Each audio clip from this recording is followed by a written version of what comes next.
Pasamos al último video de la segunda sección del curso. Se trata del concepto de equidad. En las sociedades existen varios ejemplos de equidad. Por ejemplo, que las mujeres tengan los mismos derechos que los hombres y muchos otros más. Son una forma de equidad. En las redes de computadoras, particularmente en Internet, el término equidad significa exactamente lo mismo. Supongamos, por ejemplo, este escenario, en donde dos flujos TCP atraviesan un enlace cuello de botella de ancho de banda R. Este es el enlace cuello de botella y este es el ancho de banda R, para ser más claros. El flujo 1 transmite paquetes verdes, el flujo 2 transmite paquetes azules. Y mencionar que cuando se hace un análisis de equidad, se supone que la red está en saturación. Estar en saturación quiere decir que los flujos que atraviesan la red transmiten a la máxima velocidad posible. Si este es el enlace cuello de botella, entonces recordemos que por definición este es el que va a limitar la velocidad máxima a la cual pueden fluir los paquetes de extremo a extremo. El objetivo de la equidad es el siguiente. Si cada sesiones TCP comparten el mismo enlace cuello de botella de ancho de banda R, cada uno deberá recibir un promedio de R sobre K, es decir, su parte proporcional del ancho de banda. En este escenario, entonces, si R tuviese un valor de 100 megabits por segundo, entonces a la larga la equidad querría decir que la conexión TCP1 tendría que llevarse la mitad, es decir, 50 megabits por segundo, y la conexión TCP2 tendría que llevarse igual la mitad, 50 megabits por segundo. Ese es el concepto de equidad.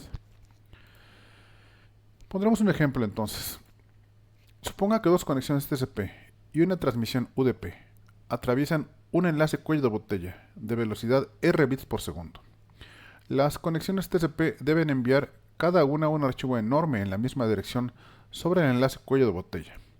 UDP transmite con un throughput constante de 0.3 R bits por segundo en la misma dirección que los dos flujos TCP y comienza a transmitir antes que los flujos TCP.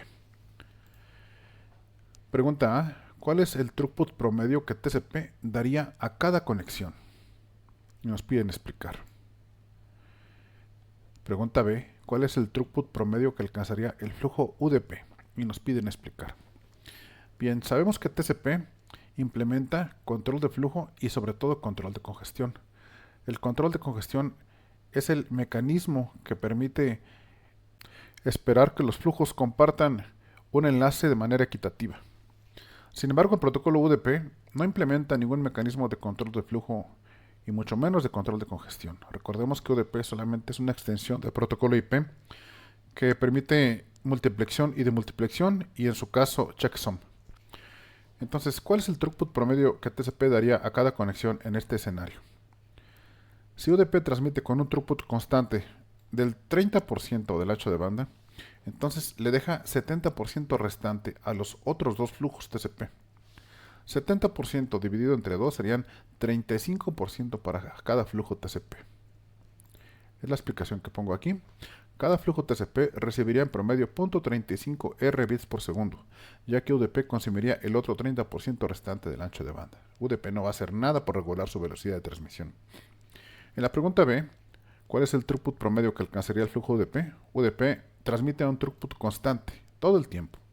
Entonces, ya que UDP no implementa ningún mecanismo de control de congestión y que se indica que UDP transmite con un throughput constante del 30% del ancho de banda, es este mismo el throughput promedio que dicho flujo alcanzaría, es decir, el 30% del ancho de banda. Con esto vemos entonces de que, bien si TCP implementa mecanismos para lograr la equidad, UDP no lo hace. Y aunque hoy día hay cada vez menos aplicaciones que utilizan a protocolo UDP para transmitir, siguen existiendo, por supuesto, sobre todo en intranets. Entonces, Sally Floyd, una investigadora que trabajó mucho sobre TCP y sobre este tipo de mecanismos, propuso que las aplicaciones que utilizaran por debajo al protocolo UDP también implementasen mecanismos que regulen su velocidad de transmisión, de tal forma que fueran amigables con las distintas versiones del protocolo TCP. A esos mecanismos que deberían implementar las aplicaciones que usan UDP se les llama mecanismos TCP friendly, es decir, que tienen que ser amistosos, amigables con los flujos TCP. La definición es esta. Si una aplicación usa a UDP como protocolo de transporte, entonces esta debe usar algoritmos que sean equitativos con flujos TCP. Es la aplicación quien tendría que implementar esos mecanismos. UDP no va a cambiar, por supuesto. Se tendría que implementar en la capa superior, en la capa 5 del modelo TCP/IP. Entonces, de alguna forma se debe implementar algún mecanismo de control de congestión a nivel de aplicación. UDP no lo va a hacer. A la larga, los flujos UDP y TCP deberían recibir su parte proporcional del ancho de banda. Esto fue propuesto en el RFC 5348 por la doctora Sally Floyd y un conjunto de colaboradores que trabajaron intensamente para que las aplicaciones que utilizaran UDP fuesen equitativas con los mecanismos TCP friendly. Entonces, en el ejemplo anterior, si el mecanismo de la capa de aplicación que utiliza UDP implementase un método TCP friendly, entonces el resultado del ejemplo anterior sería distinto. A la larga, cada uno de los tres flujos, 1 UDP y 2 TCP, se llevarían 1/3 del ancho de banda, ya que se implementarían mecanismos TCP friendly. Si los flujos UDP no tienen por arriba una aplicación que sea amigable con los flujos TCP, entonces va a consumir todo el ancho de banda que requiera. Es este entonces el último video sobre la serie de TCP. Con esto terminamos la segunda parte del curso. Gracias por su atención.